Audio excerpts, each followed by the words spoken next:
மக்கள் அனைவருக்கும் வணக்கம். தமிழர் தேசம் கட்சியில் மதுக்கூர் ஒன்றிய துணைத் தலைவர் நான் சிவகுமார் பேசுகிறேன்.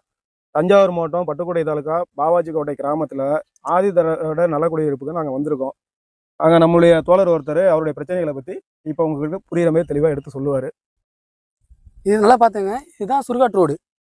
கிட்டத்தட்ட எனக்கு விவரம் ஒரு 15 வருஷம். இந்த வெறும் சேரும் சகதியும் வந்தாலும் போதும். இதுதான் சுடுகாட்டு ரோடு.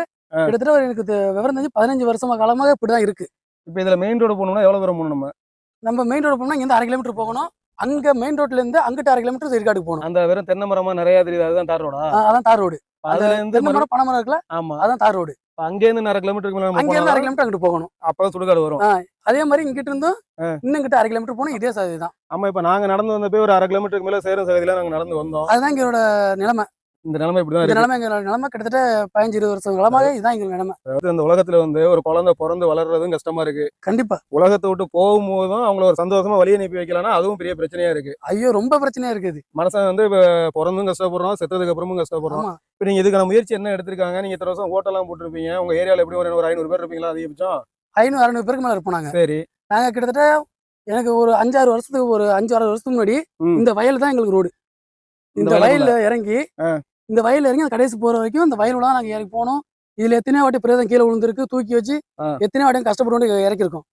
அதுக்கப்புறம் இப்ப இடைக்கால வருஷமாக ஒரு 5 வருஷமாக திருப்பி சேர்ந்து மனு கொடுத்து இந்த ரோட அமைச்சாங்க. இது வயலுக்காரவங்க இடத்துல வருதா இல்ல புறம்போக்கு இடத்துல வருதா? அந்த இடம் இது பாசன வைக்கணும்னு சொல்லிட்டு இது ஒரு பாதையில இருக்கு. புறம்போக்குல தான் வருது. புறம்போக்குலாம் வருது. இது புறம்போக்குல வர்றதுக்கு வயலுக்காரவங்க எதிர்ப்பு தெரிவிக்கிறாங்க. வயலுக்காரங்க எதிர்ப்பு தெரிவிக்கிறாங்க. நீங்க கொண்டு போக கூடாது அப்படின்னு ஸ்டே வேற வாங்கிக்கிறாங்க. இதுல எப்படின்னாக்கா இது நாங்க ரோடு எடுக்கிறப்ப ரொம்ப சிரமப்பட்டு தான் எடுத்தோம். இல்ல, இதுல நடந்தே போக முடியாது. இதுக்குள்ள எல்லாம் எப்படி நடந்து போறது? பிரேதத்தை தூக்கிட்டு போகும்போது அதெல்லாம் வாய்ப்பே கிடையாது. அந்த அளவுக்கு ரொம்ப மோசமான நிலைமையா தான் இருக்கு இந்த இடம்.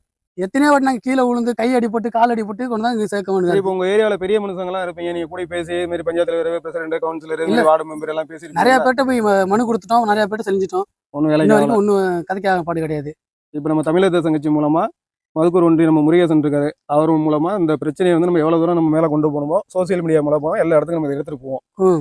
இந்த ஏரியாவுக்கு இந்த ஆதி திராவிட நலக்குடியிருப்புல உள்ள அத்தனை பேருக்கும் சேர்த்து ஒரு சுடுகாட்டுக்கு போறதுக்கு மனசை சாகும் போது கூட செத்ததுக்கு அப்புறம் கூட நிம்மதியா போக முடியல. அந்த நிலைமையை மாத்துறதுக்கு தமிழர் தேசம் கட்சி நாங்க உங்களுக்கு உறுதுணையா இருந்து செஞ்சு கொடுப்போம். மக்களை இப்ப நீங்க நல்லா கவனிக்க வேண்டிய விஷயம் என்னன்னு சொல்லி கேட்டீங்கன்னா, இப்ப நாங்க நிக்கிறோம் பாத்தீங்களா, இதுக்கு பேரு தான் சுடுகாட்டுக்கு போற ரோடா. வெறும் உலையா தான் இருக்கு. ரோடெல்லாம் தாரு எங்கடா கல்லு எங்கடாலாம் கேட்காதீங்க. இதுதான் இத்தனை வருஷமா இந்த திராவிட கும்பல் பாவாஜி கோட்டை ஆதி திராவிடர் நல்ல இடத்துக்கு சுடுகாடுன்னு சொல்லி கொடுத்த ரோடு இதுதான். அவரை பாருங்களா, கிட்டத்தட்ட அவர் ஒரு அடி ஆழத்துக்கு கீழே தரையில நின்றுட்டு இருக்காப்ல. இப்படியே நெட்டுக்கு இப்படிதான் இருக்கு. இதுல எப்படி ஒரு பிரேதத்தை கொண்டு போக முடியும்? இந்த நிலைமையை மாத்துறதுக்கு அவங்க எங்கெங்கேயோ போய் மனு கொடுத்துருக்காங்க, எவ்வளவு பேர்ட்ட முறையிட்டு இருக்காங்க, எங்கேயுமே வேலைக்கு ஆகல. ஏன்னா திராவிட கூட்டம் எப்பவுமே தமிழ்நாட்டு மக்களுக்கு நல்லது பண்றதுக்கு சான்ஸே கிடையாது. ஏன்னா அது திராவிட கூட்டம். தமிழர் தேசம் கட்சி இந்த மாதிரி நம்ம பக்கத்துல அக்கம் பக்கத்துல வாழ்ற மக்களோட ஒரு பிரச்சனையும் முடிஞ்ச வரைக்கும் தீர்த்து வைக்கணும்னு முடிவு பண்ணதுனாலதான் நாங்களாம் ஒன்றிணைஞ்சு இங்க நின்றுட்டு இருக்கோம். தம்பி பாரதி, கவலைப்படாதீங்க, தைரியமா இருங்க. தமிழ்நாட்டுல திராவிட கூட்டம் எப்பவுமே தமிழர்களுக்கு நல்லது செஞ்சதே கிடையாது. உங்க ஏரியா மட்டும் இல்ல, நிறைய இடத்துல இந்த மாதிரி பிரச்சனை தான் இருக்கு. ஆனா தமிழர் தேசம் அப்படி கிடையாது. எங்க அண்ணா இருக்காப்ல, மாநிலம் இருக்காங்க, நம்ம ஒன்றியம் இருக்காப்ல, எல்லா பொறுப்புல உள்ள எல்லாம் இருக்காங்க. இந்த பிரச்சனைய எப்படி மேலெடுத்து கொண்டு போய் இதை நல்ல மாதிரி எப்படி உங்களுக்கு முடிச்சு கொடுக்கணுங்கிறதுக்கு தமிழர் தேசம் கட்சி கடைசி வரைக்கும் உங்களுக்கு துணையா இருக்கும். திராவிட கூட்டம் எப்பவுமே தமிழ்நாட்டுக்கு செஞ்சதெல்லாம் துரோகம், நம்பிக்கை துரோகம், நம்ப வச்சு கழுத்து இருக்குது. இதுதான் திராவிட கூட்டத்தோட தாரக மந்திரம். ஆனா தமிழர் தேசம் கட்சி அப்படி கிடையாது.